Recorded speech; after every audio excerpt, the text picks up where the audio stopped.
చివరగా ద్రోణాచార్యుడు అర్జునుని దగ్గరకు వచ్చి అడిగాడు, అర్జునా, నీకు ఏమి కనిపిస్తోంది? అర్జునుడు వినయంగా సమాధానమిచ్చాడు, నాకు పక్షి కన్ను మాత్రమే కనిపిస్తోంది ఆచార్య. ద్రోణుడు మళ్ళీ ప్రశ్నించాడు, అదికాక ఇంకేం కనిపిస్తోంది?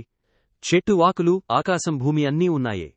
అర్జునుడు ధైర్యంగా అన్నాడు, అవన్నీ ఉన్నా నేను వాటిని చూడటం లేదు.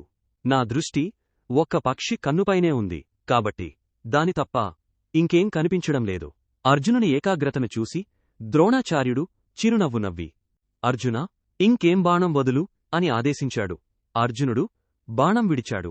బాణం ఎక్కడికి పోయిందో ఎవరికీ కనపడలేదు.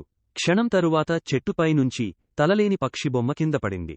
ఆ దృశ్యం చూసి అందరూ ఆశ్చర్యపోయారు. ద్రోణుడు అర్జునునిపైన చేయి వేసి అన్నాడు, అర్జునా, నీకు నేను మాటిస్తున్నాను. నిన్ను ప్రపంచంలోనే అగ్రగణ్య విలుకాడిగా తీర్చిదిద్దుతాను. నీకోసం నా విద్యనంతా ధారపోస్తాను. నీవే నా ప్రియ శిష్యుడు. కాని దుర్యోధనుని హృదయంలో మాత్రం ఆ క్షణం నుండే అసూయ అగ్ని రగులడం మొదలైంది.